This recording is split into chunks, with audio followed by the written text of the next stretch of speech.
complicated, you know, man. It's like a damn Rubik's Cube, man. You like talking about blue, red, man, then you get to one side and like messed up. Theo, welcome back to the show. How are you doing, man? Hey, I'm doing all right. Sorry, I'm getting distracted. I'm just trying to put the link in a Telegram. I was gonna do No worries, man. the but like I'm like, oh wow, it's the first few minutes in YouTube. I better not say the word, but anyways, yeah, I've been doing all right, man. I just today was kind of busy editing with Matthew. Had a good arm day today, so I've been pretty good now. Yeah. Well, good. I think that I think the last time I had you on was episode 69 of that's right. Podcast. We had to do it. Was the meme episode. Yeah, that was the Dating Discourse one. Yeah, that was good. Now it's like also 175. Man, but you pump them out like every week, like two times a week. Yeah, I do 2 or 3 a week. So it really isn't been. It's been a while, but it hasn't been quite as long as you'd think. But I think that if I'm not mistaken, that is my longest numbered episode. I don't really remember what we talked about, but evidently it was a good enough episode that it was almost 2 hours long. Yeah, we talked about a bunch of things. It was like, I think it was started off as supposed to be like dating discourse or whatever, but then it just like we talked about whatever. Yeah, I forget what we talked about. I have to like revisit, but I don't know. I do so much things. I kind of like when you do so many things, you kind of like, oh, that was almost good. Sorry, I'm watching the Leafs game a little bit. No, but like when you do so many things, it's like you sort of forget what you actually said, which I mean is kind of like maybe one day, I mean, maybe I might be forced to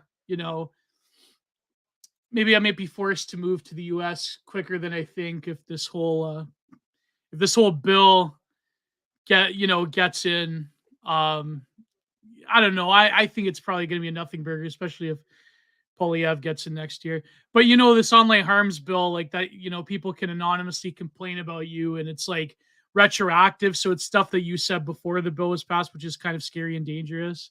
So just I have like hours and hours and hours of things that I've said where you could construe as a Fed post. I'm sorry, go ahead, Jay. I'm getting distracted. Illegitimate scholar. Okay, who do you go for, illegitimate scholar? Listen, I know a Leafs fan. I know. Please, God, I know this year they're probably gonna get trounced by either Bruins or the Panthers in the playoff. Oh, there you go, Bruins. Of course. But anyways, sorry, I'm getting angry. Illegitimate Scholar is a great podcast. Just he's a Bruins fan.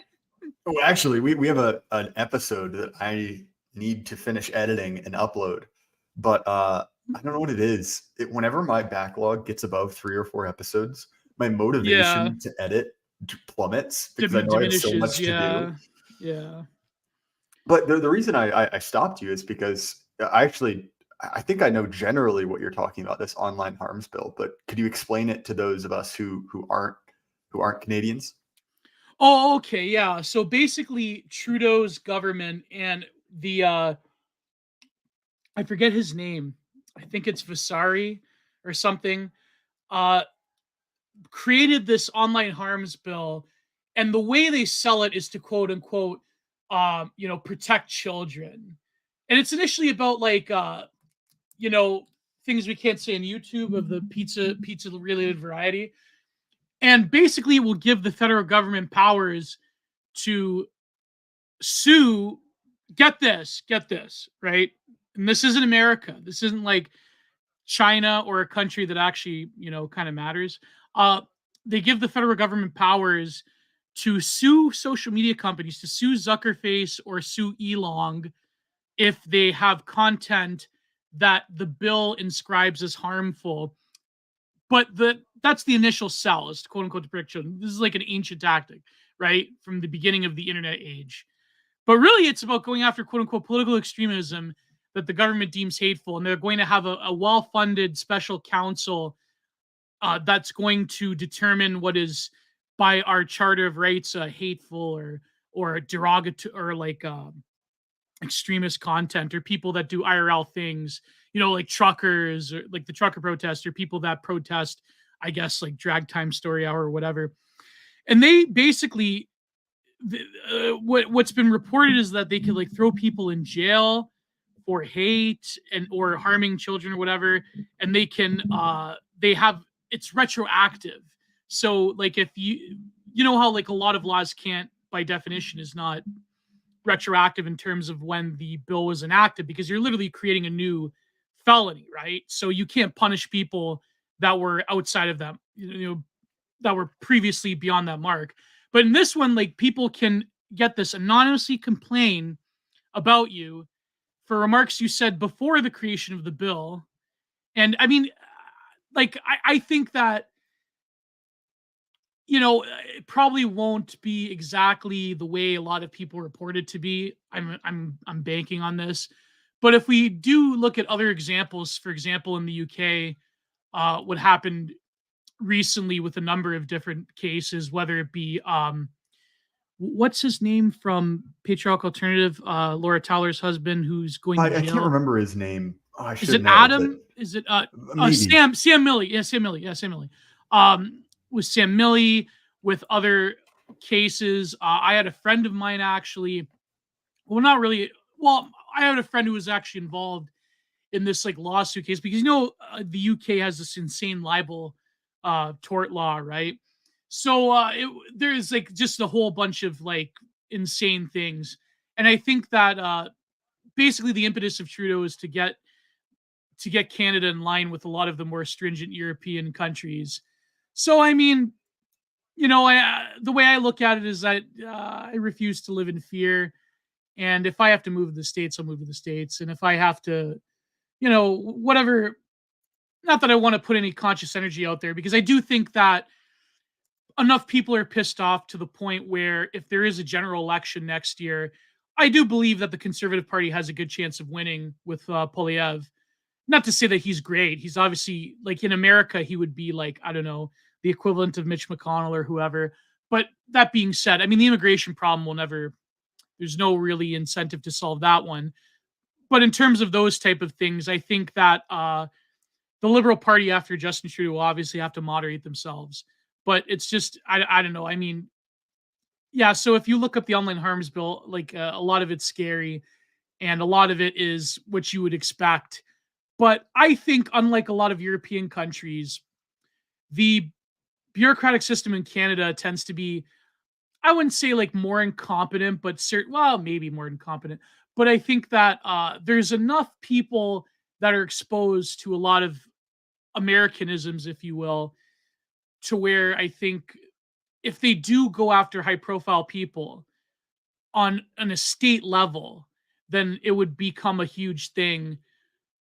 But then again, I mean, I talk about this like America's immune to this, but I mean, look what happened to Douglas Mackey, right? Look what happened to Ricky Vaughn. Look what happened to a lot of other people. Look what happened to people that were jailed for going to a certain political protest a few years ago on the nation's capital. And you know what I mean? So I think that no one is truly immune, especially in Anglosphere countries. But I do think that America has a better outcome than most. I think Canada, relatively, maybe marginally better than the UK, but the UK is probably like one of the worst examples. UK, New Zealand, right? But that's not saying much, obviously. And I think that the impetus for most, I think if you're a Leaf listening to this, as much as I may disagree with the Conservative Party, and as much as I think that Polyev is like a moderate, there really is no other option but to vote Justin Trudeau out. That's like really, to me, as much as I like Maxime Bernier or whatever, the People's Party, there's really no other choice. I mean, Trudeau, for whatever the things you can say, I used to treat him like a clown or whatever, but he truly is a despicable person, in my opinion. He truly, truly, from the bottom of my heart, I don't say this lightly, Jay. I don't say this lightly, but I think he's one of the few people I truly hate in this world. Hate to me is a very strong word. You know what I mean? I think that, as long as he's out there. Now, the one positive sign in terms of voting him out is that he has said recently that he's kind of tired of being prime minister. He's kind of tired of people hating him. So I don't know if that's like really serious or not, But he did say something about, I wish I could quit. I wish I could quit. And I think if the Conservatives trounce the Liberal Party, obviously Trudeau will have to step down from political life. That's probably the best option. And I think that there is a good chance that he will be erased from public life in terms of him retreating to some private whatever, because he really wouldn't be able to stand the humiliation of being defeated by Polyev, right? And I think that the Liberal Party, for whatever you can say about the current state of the Liberal Party, historically they certainly have been, for those who don't know, for those who aren't Leafs, historically the Liberal Party has sort of been the moderate center, and they have really they've had leaders that were more or less competent, right? Like, for example, Jean Chrétien, for whatever you can say about him, he more or less was competent back in the mid 90s to 2000s. And I think the problem is that Trudeau has led them down the path of like absolute insanity. And as much as I disagree with a lot of what the Conservative Party does in terms of them cucking to every single issue, I still think that, Polyev, for whatever he is, he's still like way better than anything else.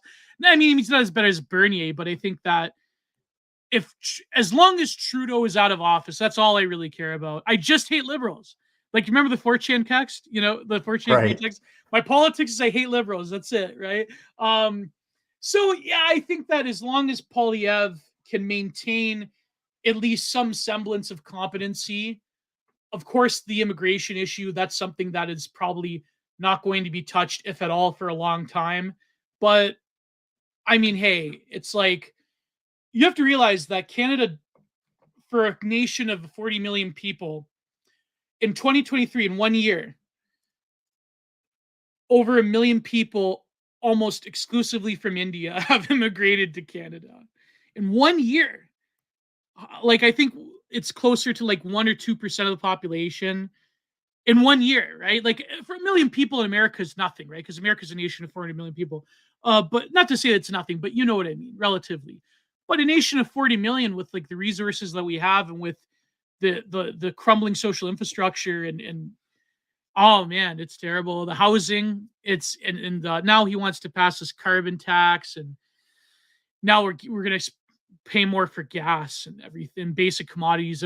And we already pay like some of the highest prices for basic commodities in this country anyways.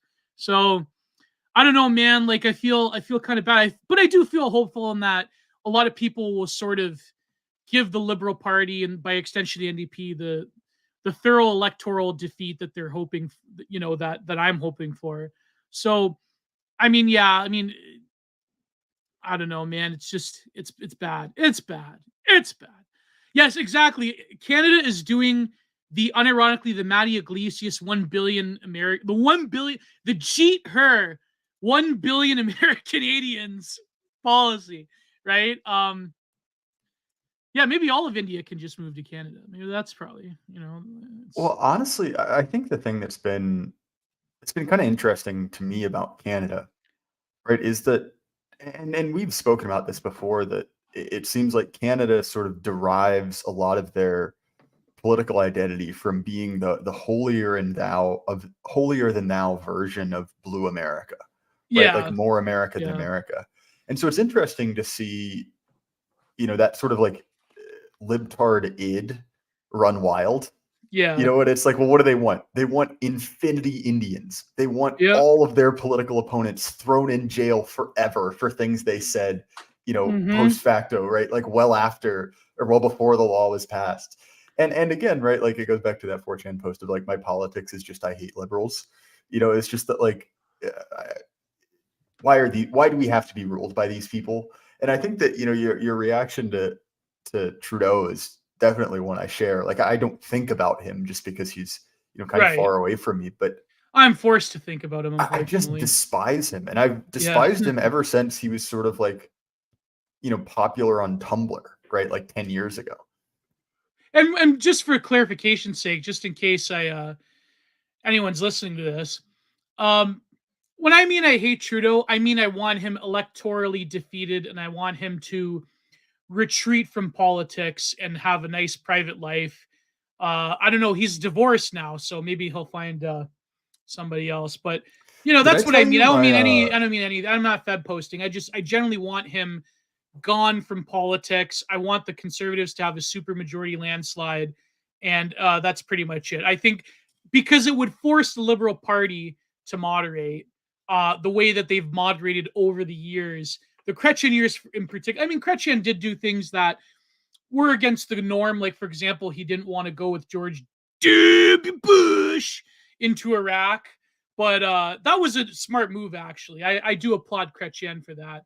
And I mean, as much as I don't like Trudeau's father, who I think that really led Canada down the path to what it currently is, that's an objective fact. There was one Canada before Pierre Trudeau, and there was one Canada after. I still think that, as evil as he still was a man of intelligence and a man of competency, at least somewhat. So I mean, I think Pierre. I don't think Pierre would be that crazy. Like, I'm thinking of a woke Pierre Trudeau. I don't think that would happen. Maybe, I don't know. I mean, Pierre Trudeau did lead to a lot of. He did reformulate the character of Canada in such a way as to lead to the current model of Canada. But I mean, I don't know. I think Pierre was an infinitely more likable person than his son, put it that way. I mean, it's not exactly tough competition, right? Like, I mean, oh God, no. I think that really, I mean, the reason that Trudeau, the lesser, ever really had any popularity is in the U.S. he was sort of viewed as Obama too, right? Like, oh, like he's young. He was like unironically the white Obama. Yeah. Well, right, and unlike Obama, he didn't really exit stage left when he was supposed to. Yeah. And so now he's still around. He's kind of bloated looking. His wife left him, and he's still just there. And she's like, dropping subtle bombs on him too, saying that like it was a loveless marriage for a long time. But anyways, yeah, sorry, go ahead. I mean, did you need to be told that, right? I feel like I knew that before someone told me, right? Yeah, apparently she was cheating on him with her ex-boyfriend. Oh my God. Well, that's crazy. while I certainly believe that infidelity is wrong, I think he deserved it, to be honest, for any number of reasons. But anyway, back to kind of the point at hand. And so I think that Trudeau kind of represents something interesting in like a totemic sense for the left, right? Oh yeah. That Obama was sort of this messiah. And like, don't get me wrong, they definitely soured on him towards the end. By virtue of not being around, or at least not being visible, he sort of squeaky clean image. Yeah. Like they have book deals, they have podcast deals. And interestingly, right, ex-President Obama happened to show up at 10 Downing Street last week, right? Which is an odd move. Yeah. Semigog had a great tweet. He said, it must be serious in England when they're sending the president to the United States.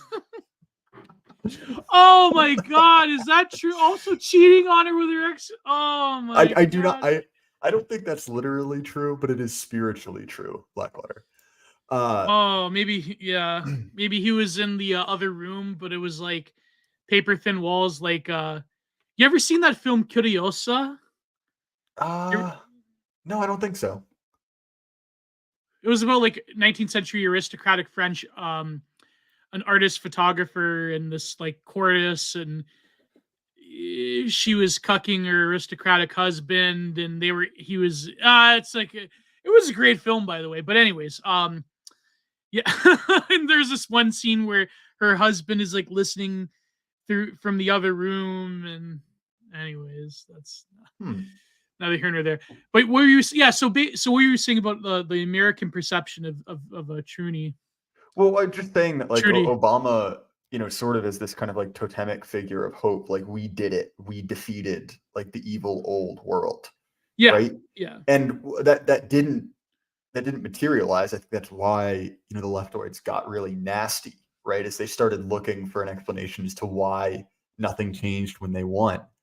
But I think that, part of the hatred towards Trudeau is sort of the fact that he didn't go away. And don't get me wrong, there definitely is a hatred towards the chuds, right? You wouldn't have the crazy laws, punishing speech and stuff if there weren't. But I wouldn't be surprised if there isn't a resentment, from the left in from the left in Canada, just from the Right. fact that their messiah came and didn't give them what they wanted, basically. Well, I think it's a bit different in that Trudeau did give them a lot of what they wanted. And I think that unlike in America, where you have a lot of right-wing forces that at least can create immunity zones, if you will, from a lot of the excesses of like libtard ideology. In Canada, you don't have like really much of the same. So therefore, you have people. The difference being is that in Canada, they have to invent, usually by sort of this weird psychodrama where they interpolate whatever American libtards are talking about, but they have to like fit it into a Canadian context. Even today, I saw, and by the way, he is one of the worst like yellow journalists ever. There's this guy in Canada named Bruce Arthur. He's a Toronto Star hack, right? He's like, one of these types. And he wrote this article about like, if you have to observe Donald Trump, you have to look at the politics of Don Cherry and Hockey Night in Canada. And Don Cherry was like this like no nonsense boomer, and it's just like it was such a blatant attack on Don Cherry, right? And the way that the CBC stabbed Don Cherry in the back. For those who don't know, Don Cherry was the head coach of the Boston Bruins, and he became a huge figure in hockey because he hosted Hockey Night in Canada. And what happened was his co-host Ron McLean, who is still there by the way, stabbed him in the back. It was over a controversy where Don Cherry, it was during what was it? Remembrance Day. And he talked about how these people that, a lot of people I see, they don't want to wear a poppy. And like people that come to Canada, they don't want to wear a poppy. And it's like, just for saying like these people, they like got rid of him, right? After 30, 40, almost 40 years of like being an icon of Canadiana itself, Don Cherry, with his like flamboyant suits and everything. And so this Bruce Arthur was in the Toronto Star, was writing about how, Don Cherry is just like Donald Trump. It's like everything's like Donald Trump. Donald Trump is the specter haunting Canada. Like Pierre Poilievre is Donald Trump. There's this one thing I remember. Who was it? Was it? I forget. It was some like internet lore. I think it may have been PPP or Godwinson. I forget. About like it was about some like other YouTube drama person. But it's like every emotion is filtered through like whatever lol cow they're critiquing at the moment. They're milking at them. You know what I mean? Like, these video drama people, they'll like milk lol cows, right? Right. Like every emotion is filtered. So like Canadian libtards, leaf libs. If I'm angry, I think about Trump. If I'm sad, I think about Trump. If I'm having a bad day, I think about Trump. If I didn't go to bed on time at night, I'm thinking about Trump. Like everything's about Trump. Like Canadian leaf libs think about Donald Trump more than like American libs do. It's hilarious, right? And so that's basically the framework of it in terms of there is this connection to where the Canadian liberal will interpolate what the American is saying and thinking and feeling, and will then reify it to such an extent that they have to find excuses to be upset. And so unlike Obama, where, I will say there is a similarity. You are correct in that Obama promised the world, but life got objectively worse. Trudeau promised the world. He delivered more in terms of like leftist identity politics and really being a figure of like, I mean, I hate the word woke, but whatever, woke, whatever. But he did deliver a lot, but life got worse anyways, right?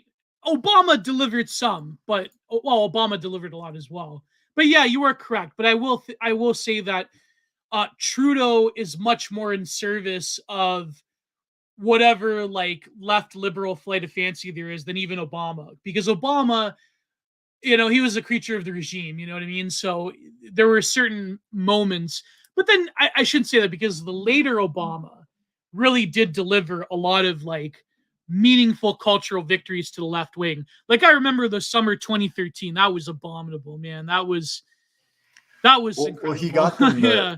he got them sort of the sacrament of butt marriage, Yeah, right? yeah. And sort of like enshrined and legitimated, put heavy scare quotes around that, right? The LGBT movement, right?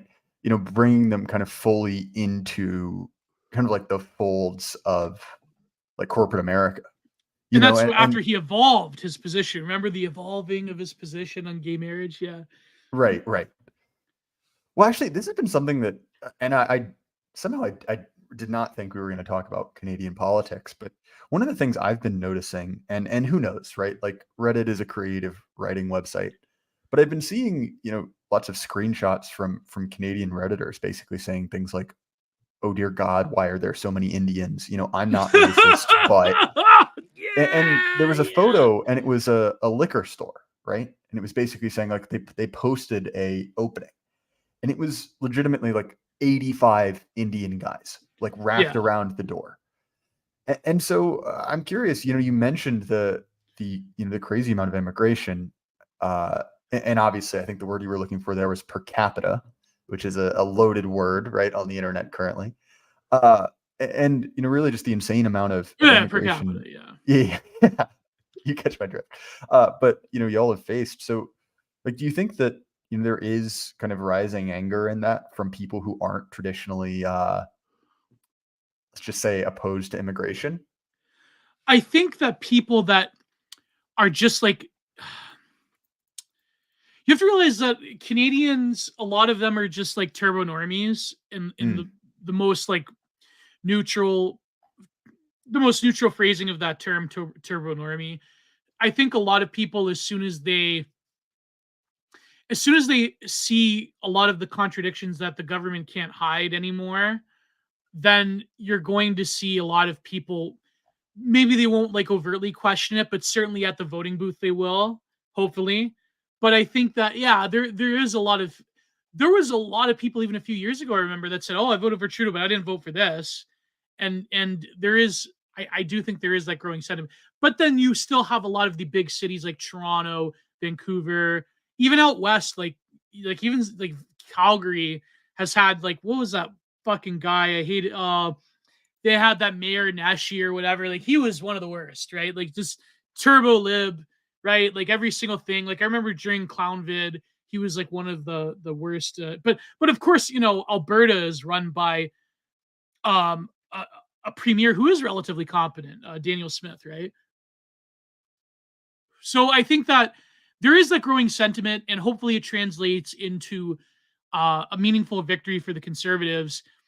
But yeah, it is complicated because a lot of people don't want to see this, man. A lot of people don't want to go to Brampton and see like an ongoing race war between Hindus and Sikhs. Like, a lot of people don't want to be priced out of their job or be priced out of their homes or have to pay so much more for so much less at the grocery store. Like there's a lot of basic things that people won't are willing to tolerate over time.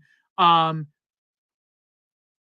but I think that there will be still the core of people because our system is so different as a parliamentary system.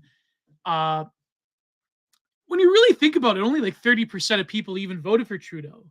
That's what I mean. So he's only really, and technically he is in a minority government.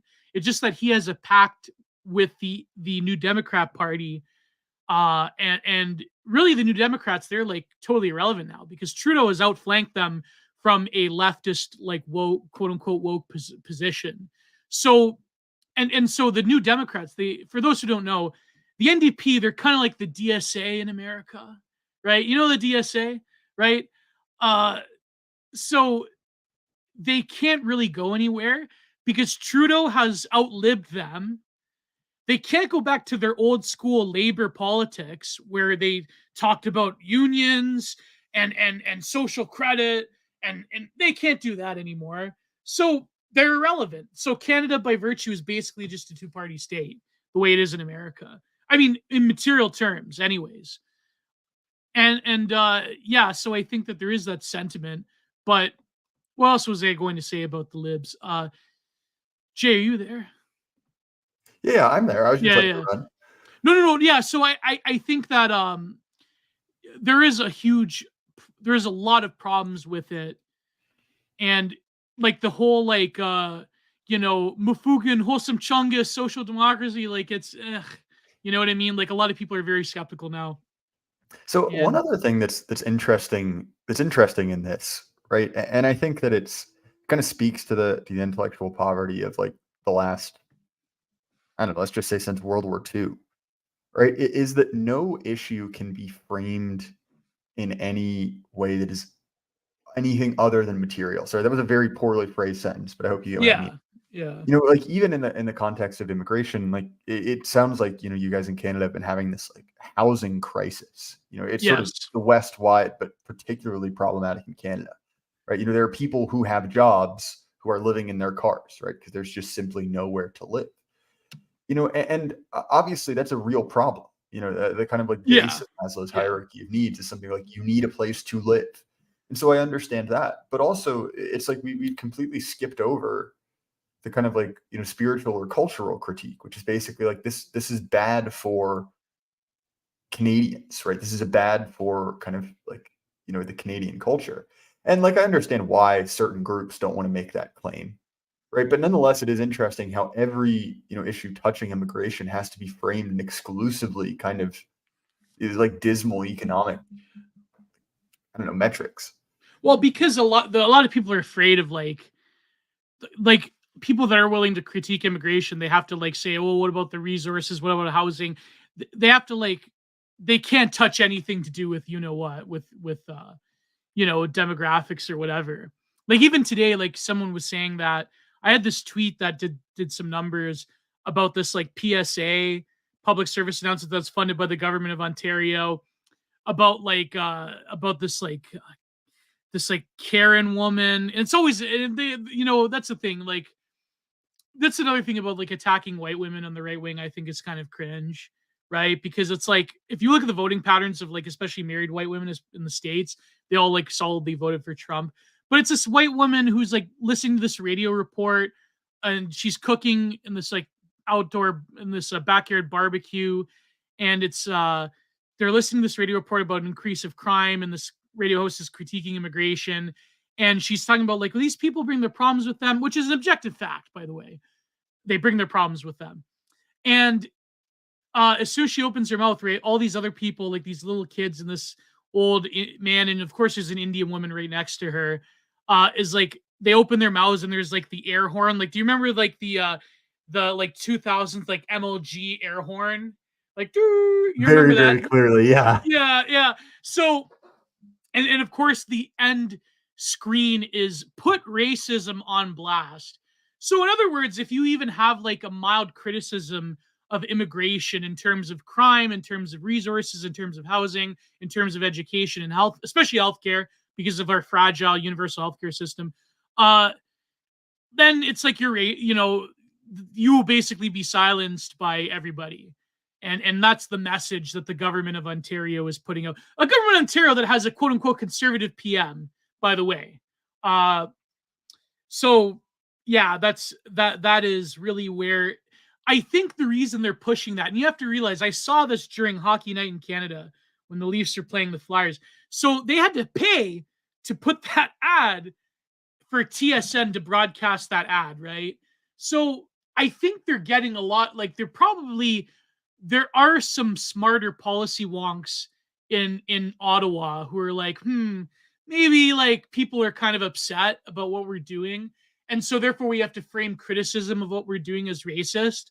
And a lot of people in Canada, that's what they'll go to. They'll go to the material conditions about things rather than demographics or any other type of topic, because of course there's the fear that you will be branded as racist or whatever. And I think, yeah, and so I don't know. I think that was but the one good thing is that a lot of people, they saw that tweet, they saw that commercial, and they it was like totally ridiculous, and people were like, yeah, this is insane, and really, yeah, not a serious country under Justin Trudeau. But what are you gonna do? Are we supposed to talk about theory cells, or I don't know? Like it's Yeah, we were supposed to. I mean, the this could Toronto serve Maple as Leafs got another goal. Thank God. Against the Washington Cap. I shouldn't say it. The Washington Capitals is an alright team, and apparently Ovechkin might reach Wayne Gretzky's thing, but I know record. literally nothing about hockey. I'm sorry. Oh, okay, it's all right. I But know.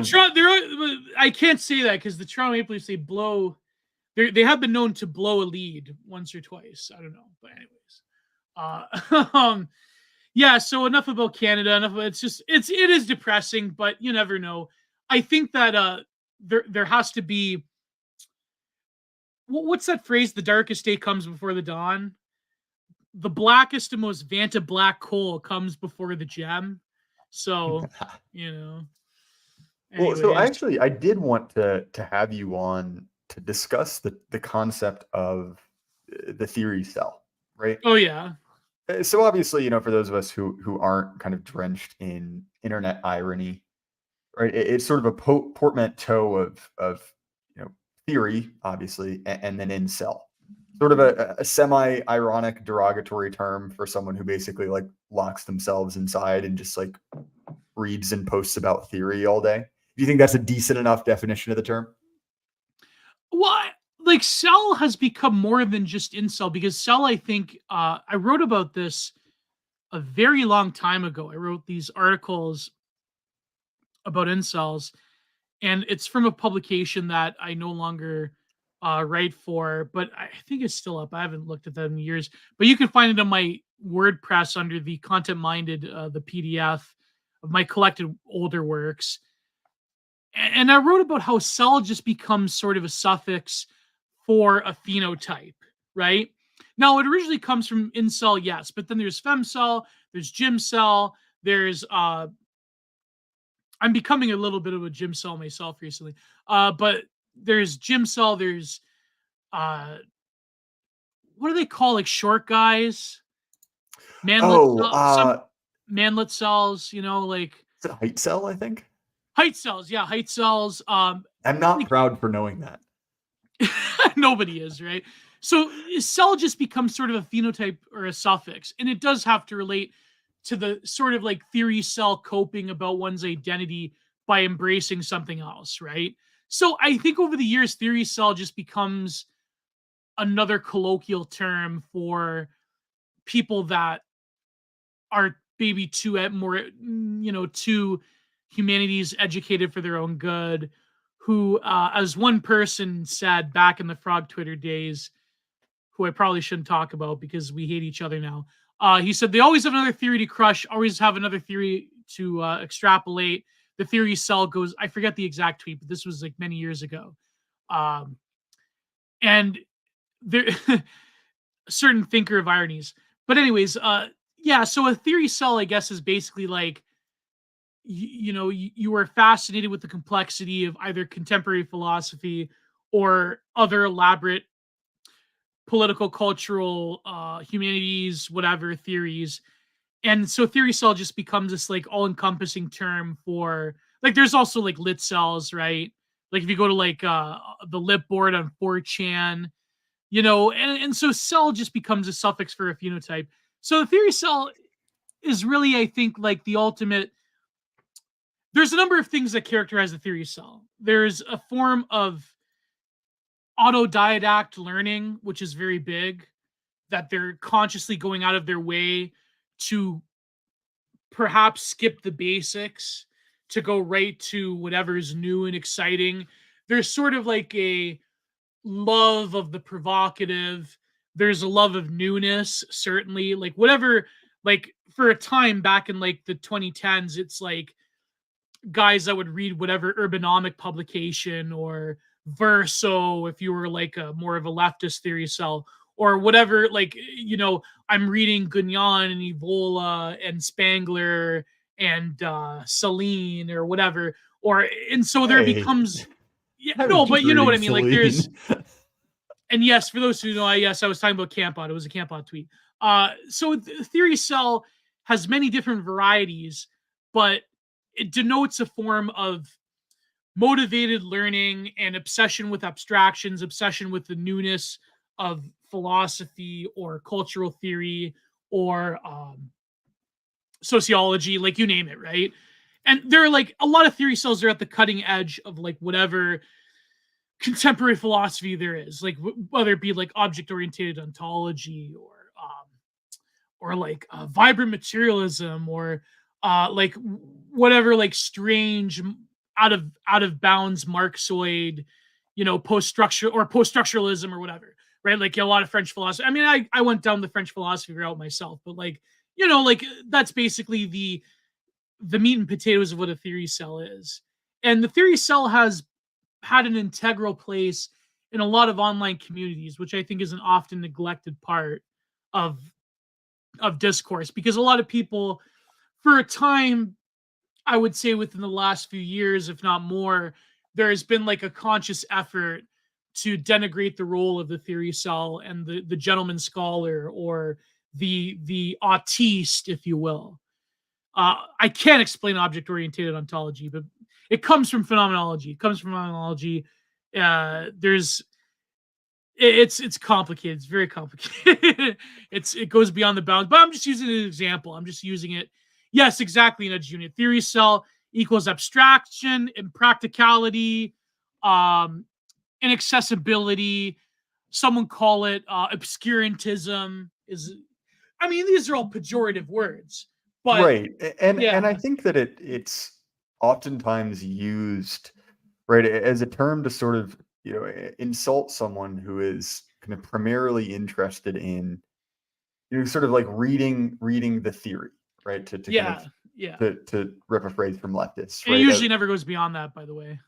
Right. And I think that, well, there's certainly some merit to that, right? Like, look, like I enjoy my like esoteric European thinkers as much as the next guy. I think that particularly among more kind of like realist figures, people who are very much interested in kind of the here and now, Yeah. there's kind of a frustration with that. And I mean, I think it comes down to, right, like what is the point of what you're doing, right? Like, is it sort of Yeah. a personal like quest for truth, right? A true interest in these topics, in which case, fair enough. But I think that there's also been kind of the rise of the guy, if you understand what I mean. Like, oh, I'm the The Spengler M2M? guy. Oh no, I thought you meant. Oh, sorry, I meant the grifters. No, you mean like, oh, the guy. Like I'm the like Spurgler acolyte. He's the Spangler guy, or Yeah, and I think he's yeah, a funny account, but like, you know what I mean, right? yeah. Like someone who describes themselves as, like, oh, a Nietzschean or a Jungian, or a Straussian, someone who kind of defines themselves by the kind of obsessive study of someone else. Right. And look, like certainly that's kind of a part of academia, but I Right. do sort of see that, like, the desire to become sort of a human gimmick account, right? And I'm not entirely sure it's Yeah. healthy. Well, like, but see that, yeah, you how should I say it? You presupposed my question, though. I was going to ask you, what separates an academic who has a very specific concentration in a tradition or a handful of texts that formulate a school of thought, and a theory cell, or a brand guy? What's the difference there?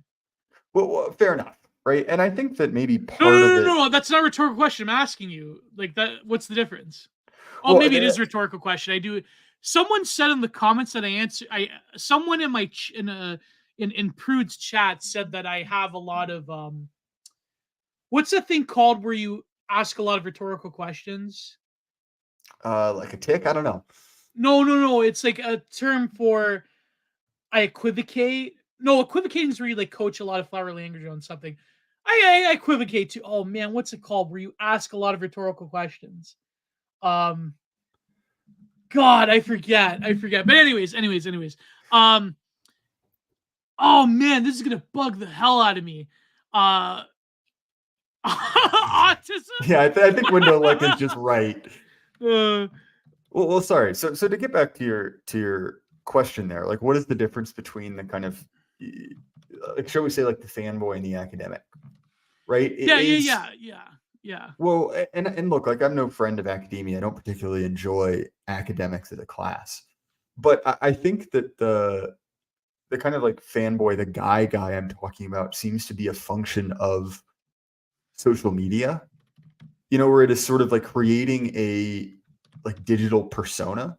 Maybe Yeah. that's part of it. But I do think that there is a common root in obsession that's not entirely negative.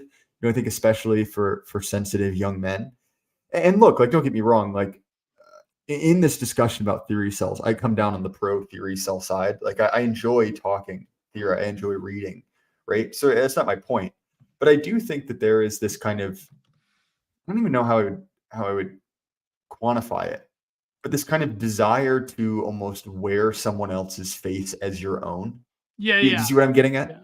yeah, yeah, yeah. That's what I mean, though. I think like that's what I was going to explain. Or well, you hit the nail on the head. The difference being is that now, I think a lot of academics, even some of them to this day, that might still get excited about certain traditions or whatever, or certain thinkers. There certainly is a lot of academics that still have that capacity. But academia, like in terms of the concentrations and the specialization of topics, it's like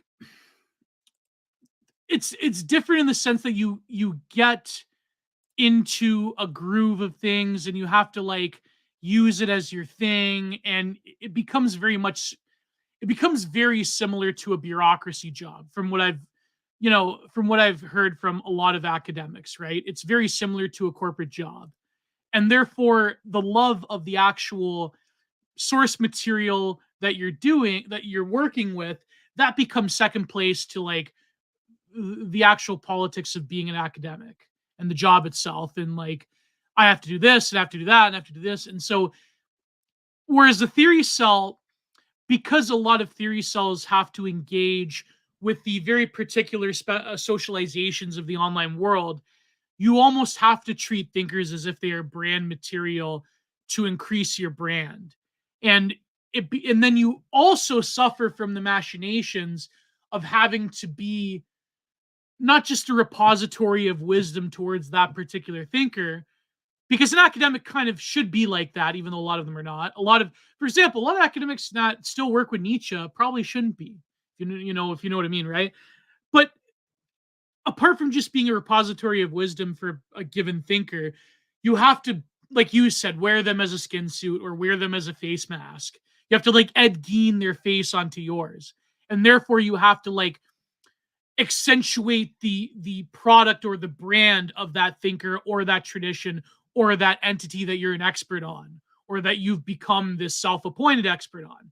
So it's very much similar to a lot of other online personas or people that are, I wouldn't say, well, I mean, some of them are grifters, but like, yeah, there's actually a lot of them actually, and especially with Nietzsche, a lot of like, masculinity influencers that will like bastardize Nietzsche and create a brand off of Nietzsche and create like very, short YouTube videos about it, or TikToks about Nietzsche, or even Young especially is no, I think because of the relatively low barrier of entry to certain thinkers. Not that there's a low barrier of entry to Nietzsche or even Young per se, but just because of the perception that a lot of people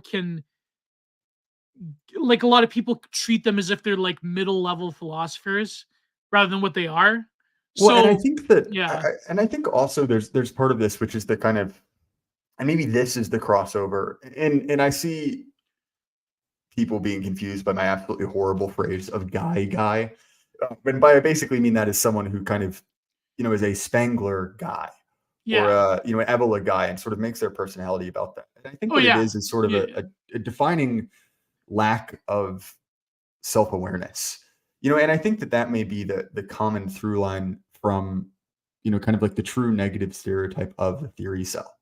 yeah, Right, where it is yeah. like in each case, it is sort of a, something that is kind of grown past its kind of ideal bound, if you see what I mean.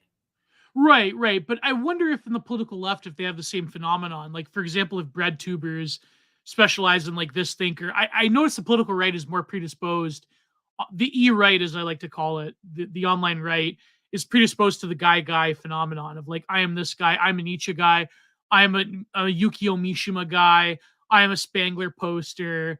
I don't know if it's the same way in leftist circles. I know there's like theory cells on the left that really love like Deleuze Guattari, or really love like whatever is current in like Marxist theory.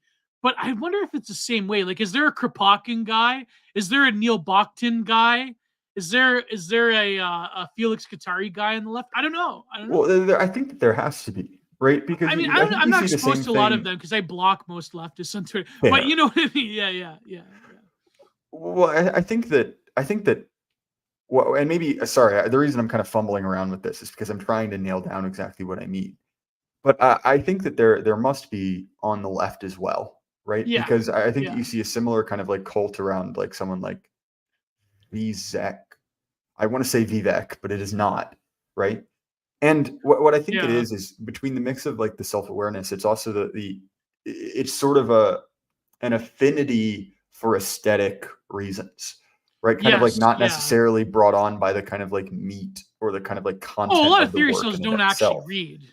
Well, right, exactly. that's And that's the real dirty secret. A lot of theory cells don't actually read. But anyways, yeah, go ahead. What were you just in the saying? sense and yeah, I'm sure you know these types, right? Of sort of people who enjoy creating a certain, like internet persona around being, well read or super esoteric or kind of Oh like yeah, oh yeah. surrounding themselves with the trappings. And maybe that's the difference between A like lot of someone lit we would cells are we like would that as well. That read fiction too. So right, yeah, exactly. Like the leftoids would kind of derogatory call someone like a lit bro, which is kind of like Lipro literature.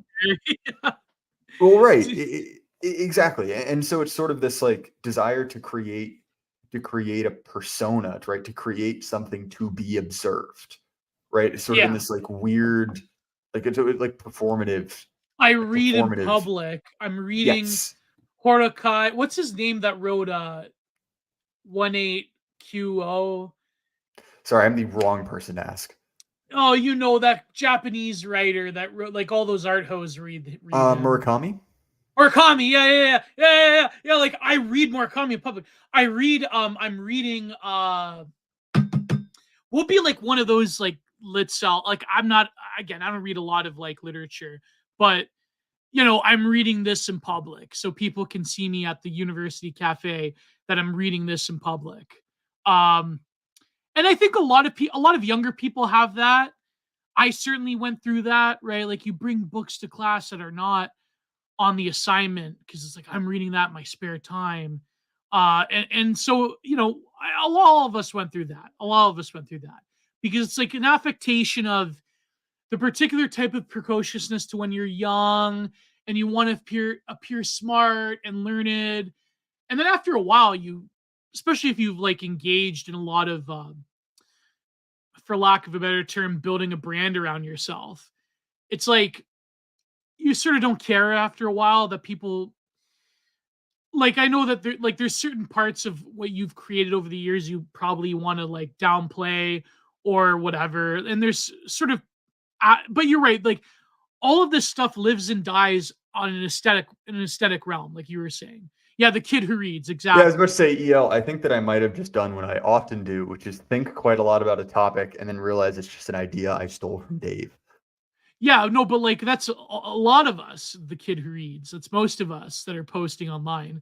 But I think like you're right. Like it lives and dies in an aesthetic level because it's the affectation of being well learned, of being involved in a thinker. And certain thinkers lend themselves to the aesthetics of what that thinker is. There's a lot of aesthetics account that are devoted to philosophers, by the way, right? Like there's a lot of people that like a lot of this came from Theorygram on Instagram. Like my good friend Beyond Woke and Problematic, he was like a big guy in this, but then of course he was denounced by them because he became like a right winger. But a lot of like the aesthetics of a thinker and around their ideas, we were posting memes about their ideas. They have a particular fashion, like Michel Foucault has his turtlenecks and blah blah blah. And so it becomes a part of your brand and your aesthetic as well. If I'm walking around and say I'm walking around with Discipline and Punish in my shoulder, right? They don't know that I'm like whatever, I'm a right winger or whatever. But like, I can explain it to them and we can have a conversation about Discipline and Punish.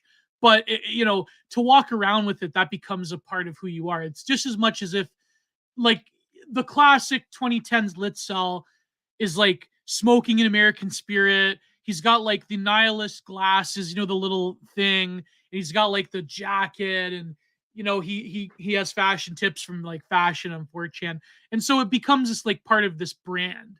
You know what I mean? So Well, and I think that that's its yeah, own interesting conversation, I have right? to The stop saying you know what I concept mean, but of that's one that's one of the several things I have printed out on stickers that I'm no longer allowed to say anymore on my podcast.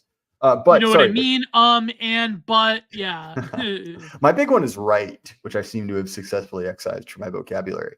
But I want to get back to that idea of a personal brand, right? Oh Because I yeah. don't think that's a natural mode of thinking. And I think it gets back to this kind of like third person way of viewing yourself, right? And I don't want to, I don't know if it's entirely brought on by, social media, in which case you are sort of marketing yourself as a product to others. But it is kind of odd to live in such a way that you are kind of existing as something to be observed. Yes. And obviously, it's been a while since I've gone through the feminist authors, right? But you sort of see a similar idea in the concept of the male gaze, right? That the male gaze Yeah. sort of enters the Yeah. female mind, and they're sort of acting as to be observed, so to speak. And it reaches in the deepest intimate corners of the female. Like I forget who said it, but I know that I think it was Anna on the Red Scare podcast who said, like, I think it may have came from John Berger. Um, men, like something about like men like to have sex, women like to see themselves having sex with, like, it's like the other, like, you see the gaze of someone, and it's like the gaze is just as intimately a part of that act as anything else. That you like to be seen as someone who is like of a certain character, and yeah, it's like, but anyways, I mean, I have problems with the gaze theory, but like it is largely, there is part of it that is true about the male gaze or whatever. But there's also a female gaze, by the way. But that's, yeah. It was, go ahead, Jay. What are you gonna say? Well, no, and I didn't bring it up because I'm, like a, a feminist by any stripes, but just that I think that it probably bears examining that idea of, the personal brand. And maybe that's another thing kind of at the root of this as well, right? Which is like, what is the motivation for your interest in theory, right? Is it Right. interest kind of for its own sake, for, like the love of wisdom, right? Philosophia, or is it sort of, a desire to make yourself into like a certain type of person who is generally seen as fashionable in your internet subculture, right? Which is Right. a much more degraded version of I guess, motivation. Yeah. No. Exactly. Like there is. I said like again. I think you have to qualify the difference in each individual case in terms of the seduction to create a brand around yourself, to be seen a certain way, to even grift eventually if you get big enough, and people that generally do it. And I think a lot of people, for example, there was the degradation of the hipster for a long time. Like as soon as that, like there was that website, like look at the fucking hipster.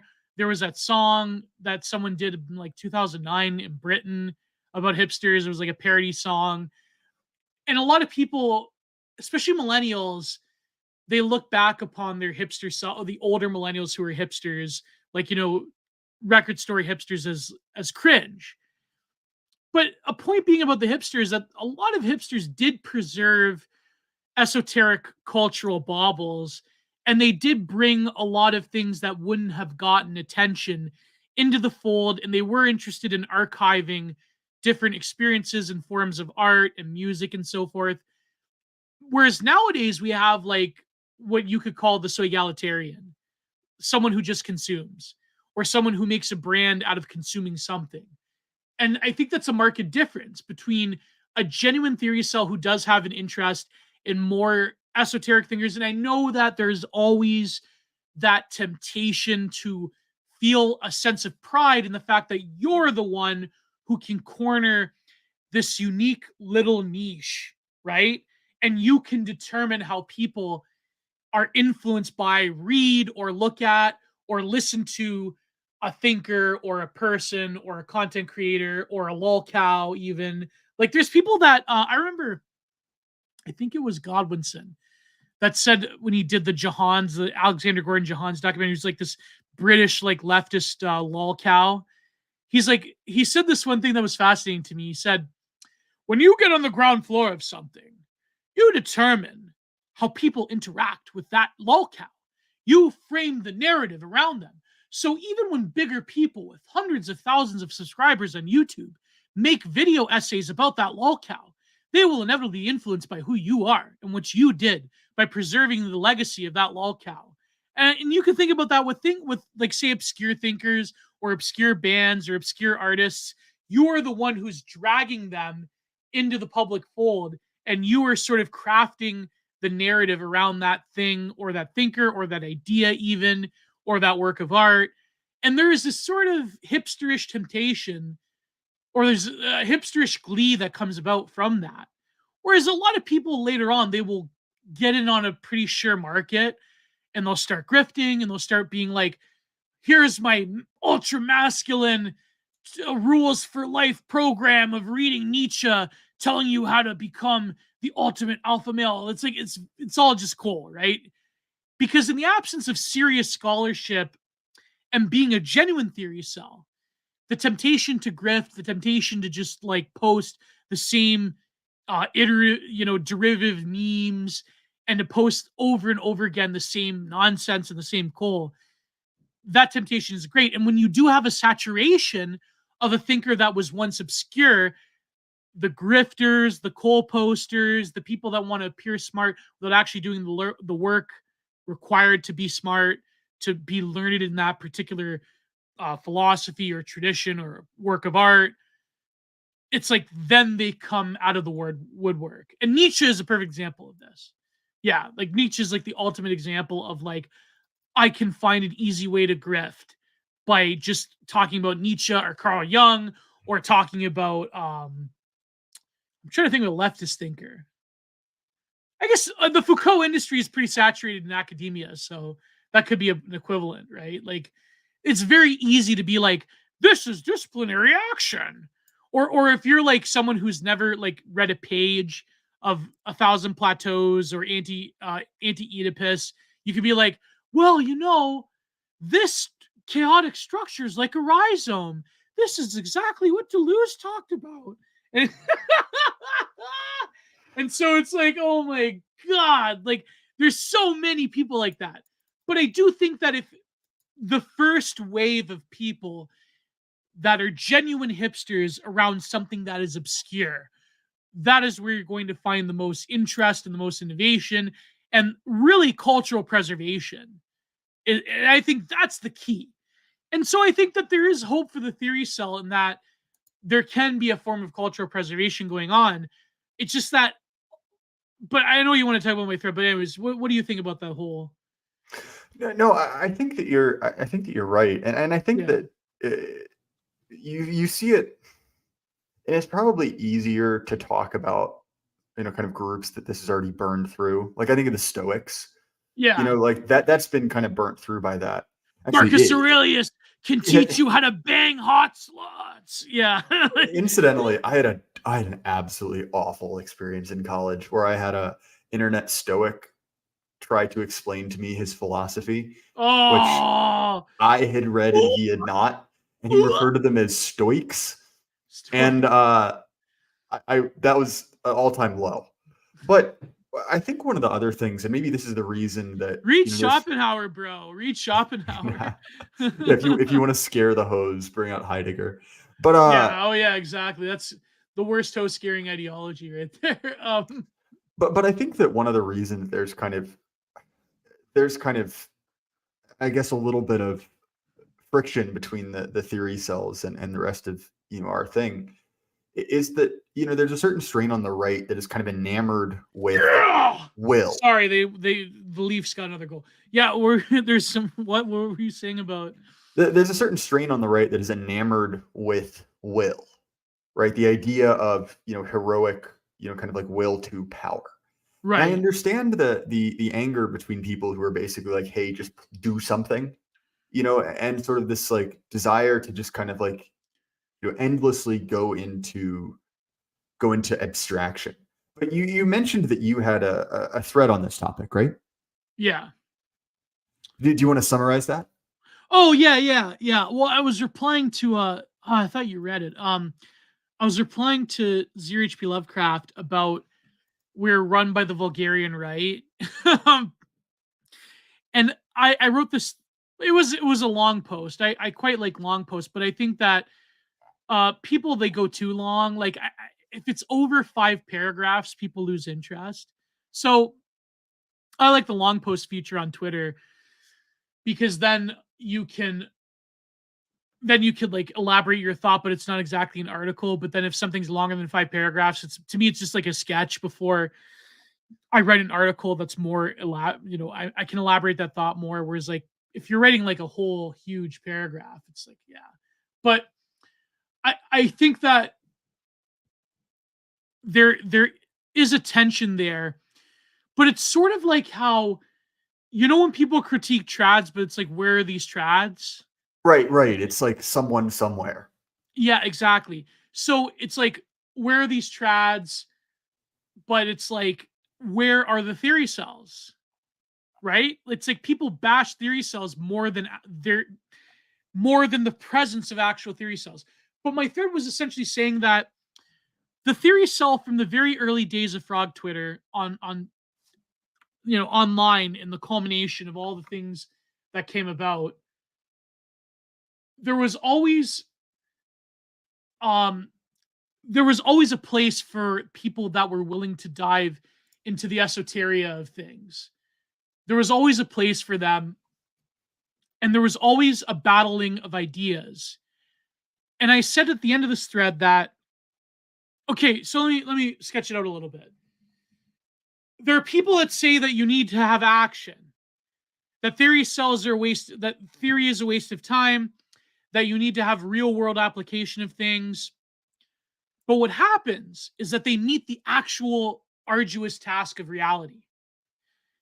In the absence of actual political power, now this is correct, right? And whatever you want to say about the neo-reactionary people, they were correct about this. In the absence of actual political power, you're sort of just you're twirling in the wind, because ideas have to have power behind them to actually work, right? It's all basic power knowledge. So, there's a fight going on. So, in the absence of actual political power, what happens is you've spent years at this point demonizing theory cells, demonizing looking into esoteric literature and having discourse around certain topics. But then you go out and you're like, okay, we need to do activism, and we need to give people practical tips, and we need to have Mafugan heckin' wholesome, I have to like have a homestead, or I have to like have whatever, I have to like do this or do that.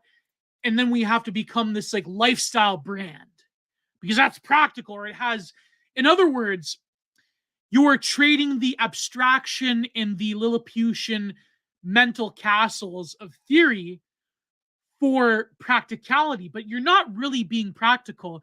Instead, you're trading it for the affectation of practicality, right? This is what I was saying in this thread, in this long post. I said that because when you've met the reality that actual political and real world change has become sparse, but you can't go back to being a theory cell because you've already said that theory cells are gay, or that they're a waste of time, or that they're not, they're like they're full of equivocation, that they're not really naming the real problem, whatever that real problem may be, right?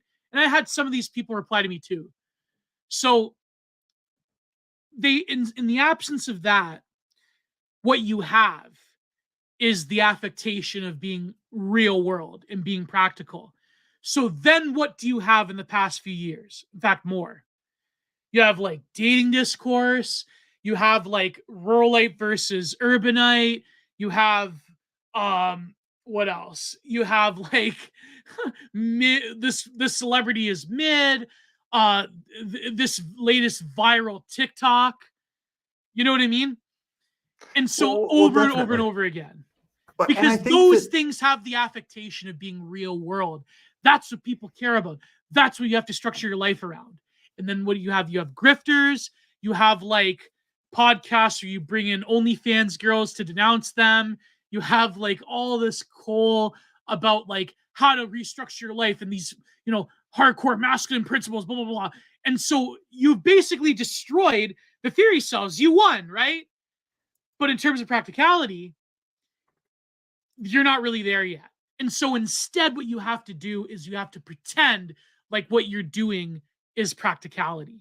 And when you have things that sound like they're being practical, like dating discourse, we have to like live in a heckin' wholesome farmstead, or we have to like talk about like all these like girl bosses on TikTok with like the life in a day, like it's all a slop, right?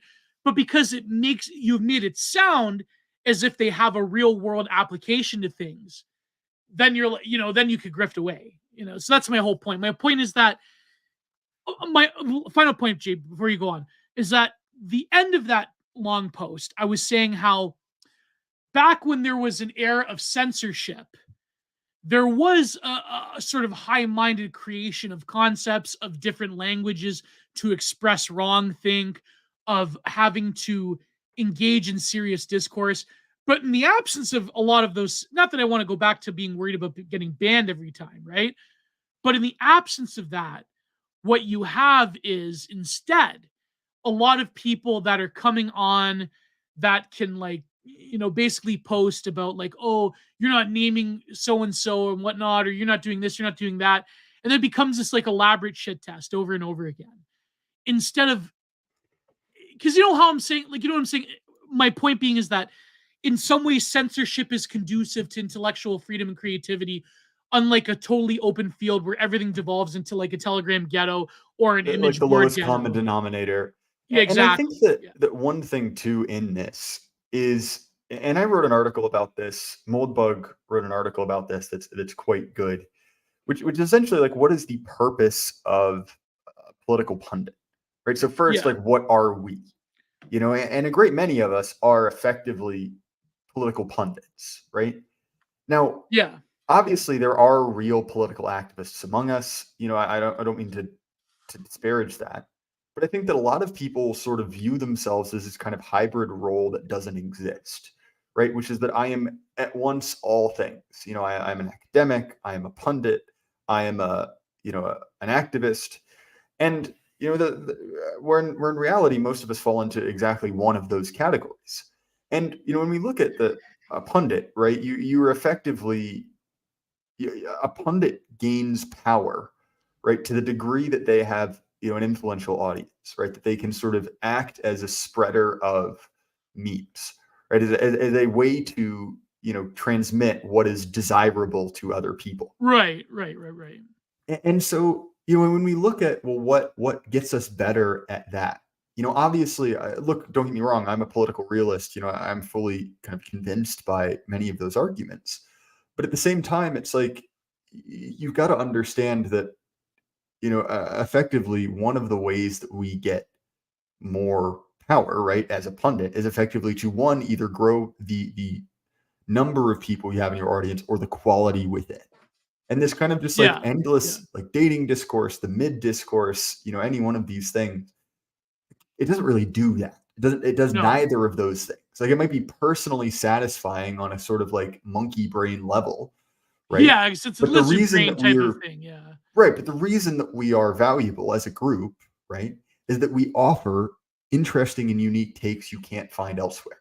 Right. That Right. people, when they find it, are like, oh, that is a pundit who is worth listening to. Right. I know maybe if they're worth listening to on X, they're worth listening to on Y. I mean, you've seen that growth, right? But to me, and I'd love to be proven wrong, I think you're 100% right.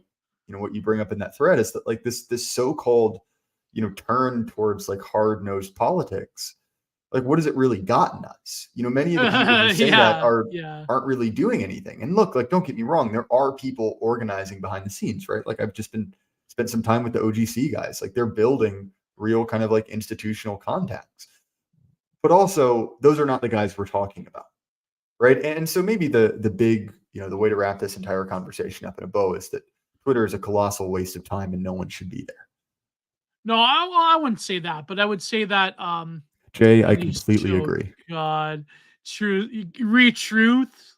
I love how like everything is a truth on True Social. That's I know some probably some journalist has written about that, right? No, but I think that I wasn't necessarily talking. People like there's some people that replied to me that thought I was talking about them because of course people have their feelings hurt, right? I wasn't necessarily talking about people that focus on certain groups, if you know what I mean, right? I wasn't necessarily talking about that. I was just talking about people that are like grifters, people that talk about whatever's current in terms of like this celebrity is mid, or like gender war stuff, or trying to grift off of a lifestyle brand. I was talking more about that. I wasn't necessarily talking about people that are critiquing certain political or identity groups, if you know what I mean, right?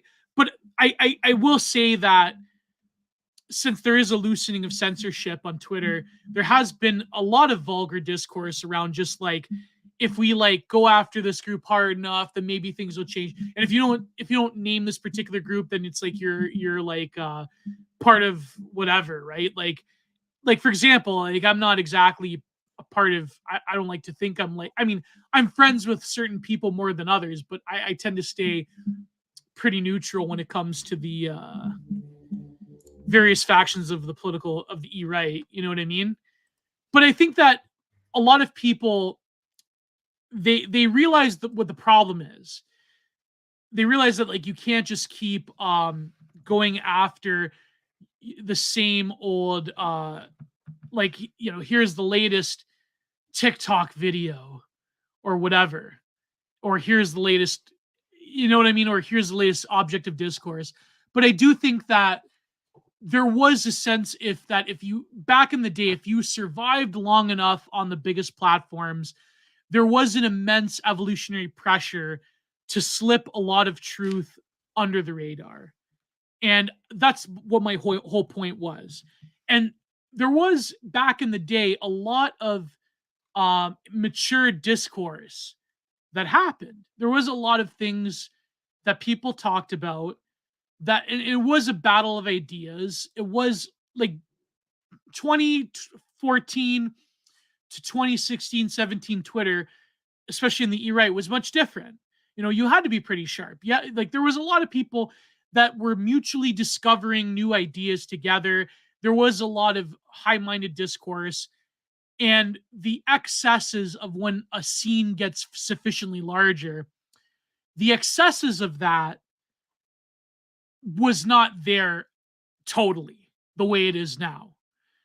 Because a lot of people, their sort of eyes get really wide when there's a lot of attention drawn to a certain thing, uh, and it just becomes a really, what would you say? It becomes an evolutionary bottleneck. And a lot of theory cells manage to get a lot of truth under the radar. I mean, before journalists and various, Antifa and various like quote unquote extremism expert types learned a lot of the language codes right after years after the fact. But I do think that there was a time of intellectual innovation that I think is not present in the current iterations of online discourse. And it doesn't necessarily have to be the online right. It could be anything. There's a lot of like lowest common denominator stuff going on, and there's a lot of reasons for that. There's a lot of reasons why there's a seductive quality to post a lot of lowest common denominator. And I still post memes, I still post coal, but I think that there is the temptation to, how shall I say it? The temptation to keep high mind, the temptation to just be appealing to the mass as opposed to keep yourself relatively high minded. A lot of things outweigh that aspect of being high minded. There's a huge temptation to create a brand around yourself, to grift around that brand, to then create this ecosystem in which you are the final point, but then also the ecosystem of like, you are talking about everyone else is talking about, because the uncertainty with going against the norm and posting what you want to post, or talking about what you want to talk about, or putting out there what you want to put out there, that implies a number of risks. And so people, I guess what I'm trying to say is that the road, what's that Robert Frost poem? The road less traveled, the road not taken. Is it the road not taken? Oh, sorry, I was muted. I believe so. Yeah, the road not taken, right? Like it's a lonely path. And and I think that there's certain people that will eventually get what you're posting, but if you're just posting the same old topics, the same old coal, posting about what everyone else, like what was the recent bit of news or people were talking about, like, I don't know, Sydney Sweeney or like, I don't know, like what are people talking about? Like, it's just, there's a cycle to content that people feel the need to talk about over and over and over again. So I don't know. Yeah. So Gio, I'm gonna have to wrap up soon, but we have some super chats that I want to get through. Corbin for All right. 10. Long live Gio. I For concur. $10. Yeah, thank you, Dev- Corbin. Yeah. Devastator for roughly $1.50 in real money. Are Indians the barbarians to our Rome? What do you think about that one, Gio? I don't know. I wouldn't want to put a definitive answer to that. I think that no, because like there's a lot of different factors that went into like the various Gothic tribes that eventually sacked the Roman, or sacked what was left of the Roman Empire. I think it's the selection pressures are different in our time. I don't see the Indians being that. I mean, maybe some. I don't know. Maybe not even symbolically. I think that there's a lot of people that work in corporate America who are anons that talk about their unsavory experiences with like Indian middle management, how they're very clannish and they're very like they stick to their own and they sort of like they, and there's a lot of like corporate incentives for mass immigration, especially when it comes to like the quote unquote knowledge economy jobs. For a long time, people in the knowledge economy, quote unquote, they thought they were immune, right? It was chud workers, it was blue collar people that were getting displaced by like, immigration from South America, for example, or Central America. But now it's like people that have coding jobs are feeling the pain of the global liberal project. So I don't know, maybe there could be some comparisons, but yeah, I don't know. Bolero 393. Any chance you come to the OGC event? Yeah, I think I'm gonna go. Just I don't know. I don't really have to like wear a suit, do I? Like, I don't know. I mean, you kind of do. Lou Templar didn't wear a suit, and we all made fun of him. No, but could I wear like? I have to like maybe have a suit jacket, but like my Hawaiian shirt with it. Could that? Yeah, you could probably do that if you're wearing a fez, I think. Yeah, I would have to wear the fez. I'd have to wear the fez. Of course. Yeah. And then Lou Templar, who definitely did not dress appropriately for the last event, but he did give me $5, so I allowed him to stay. I miss most and will listen later. It's a wonderful combination. Thanks, man. There you go. Yeah, Gio, thank you so much for coming on at yeah, no problem. The last minute. I appreciate that. But if people want to find more of your work, what's a good way for them to do that? Well, all my link tree has everything from my like Twitter to my YouTube channel to my Patreon, patreon.com/GiantArt to tomorrow Digital Archipelago is on my channel, and next week I will come out with a new Content Minded. But last week I came out with a Content Minded that's like I think the total is like 4 hours long, over 4 hours long. The paywalled version has a discussion of Nick Land and evolution and acceleration. The public version has a lot of different stuff, including talk about Heidegger and Heidegger in the event. And Content Minded, Digital Archipelago. Tomorrow, Digital Archipelago. It's always at 2:15 EST. I think we're going to read some Spangdrel articles, but we have a bunch of other stuff that we always talk about, like the news. And so also this week I was on AA on the was it Cigar Stream or UO? I think was it Cigar Stream? I was talking about the comics of Ben Garrison. We went through the whole history of Ben Garrison and we looked at a lot of his comics. And yeah, I really enjoyed that episode. I sent Ben Garrison an email, which he did not respond to. Oh my God. I really wanted that interview. I thought that would be a funny conversation. He eschews interviews. He really doesn't like interviews. He's not like what's his name? Adams. Dilbert. Scott Adams, yeah. He really doesn't like interviews of any kind. I think because he produces comics every single day, him and his wife. So he really doesn't have time or whatever. Or I prefer to think that he wants the comics to speak for themselves. So it's like, I don't know. But Ben Garrison would be a huge guest. Honestly, I Yeah. just think it's funny because I've spent basically my entire life being around Ben Garrison comics, right? Like being in kind of conservative America. So I Yeah. feel like Yeah. it's sort of it was meant to be.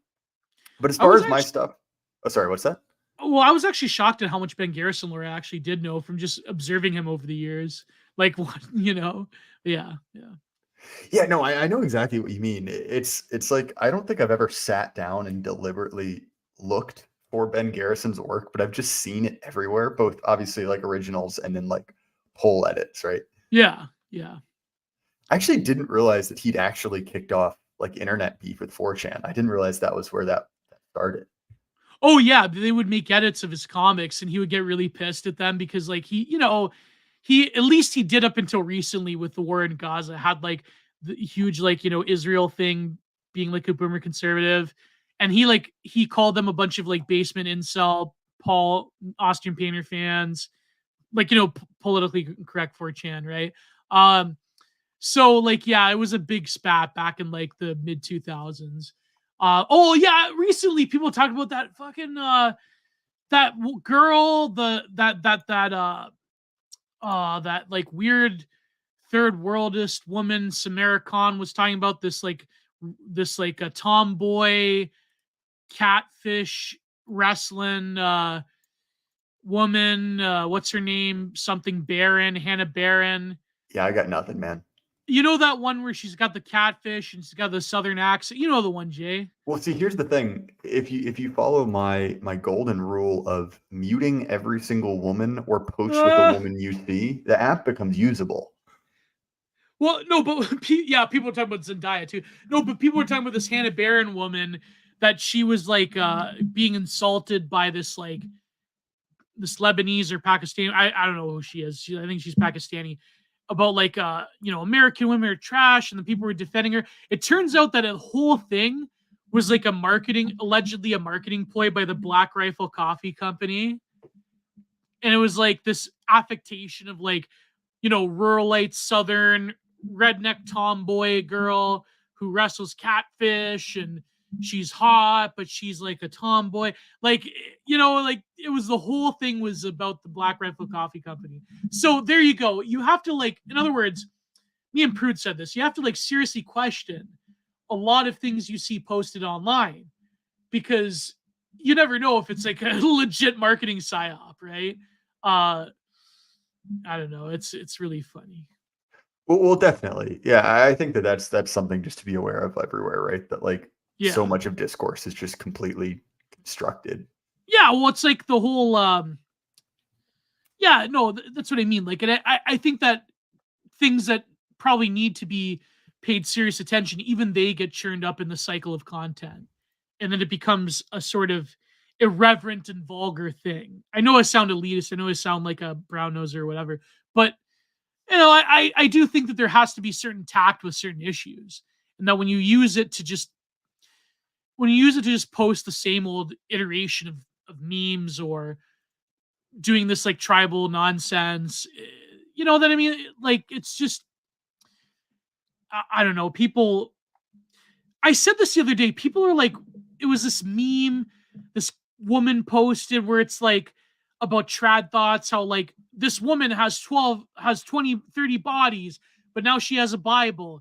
And it's like, I agree that a lot of like religious types, they have this like deferential nature where it's like, oh, it's like it doesn't matter what their past is about as long as they repent. I'm not saying like I'm not saying like, man up and marry these these ladies of the night who have OnlyFans or whatever.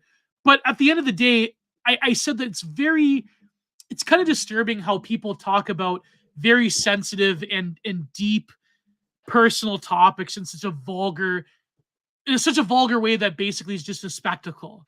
Like the thing about redemption and religiosity and sexuality, like these are very heavy and weighty topics.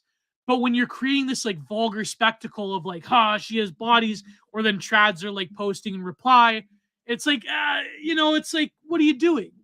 What compels someone to go out and do this? And I believe it was in reference to some like woman who has an OnlyFans, but then she became like a born again Christian And it's just like, yeah, it's just, I think that there's obviously a practical, amelioratory, middle of the road position to take that doesn't lend yourself into an opinion that is just a spectacle unto itself, right? But when you go out of your way to post this type of stuff, it's like, oh God, Well, and I think that it goes back to that idea of sort of content creation, creating an identity. Yeah. Right? When everything sort of becomes grist for the mill of manufacturing your personal brand, you sort of see that loss of humanity. But we do need to wrap things up. But just if you guys want to find my stuff, right, you can find me on Apple, Spotify, YouTube, pretty much anywhere you listen to podcasts. We've also revamped my partnership with Axios. So now if you click the link in my description, instead of going straight to a program, you'll go into a short survey, right? So that JD, the owner, can figure out exactly how to help you best. So I recommend clicking that. I also have a new Substack out. It is out. And yeah, Gio, thank you so much for coming on, man. I really enjoyed this conversation. Yeah, no problem, man. It's always fun when I come on. It's always nice. And everyone at home, Yeah. It's remember, easy going. keep your head up. The light can't last forever. Good night. Yeah.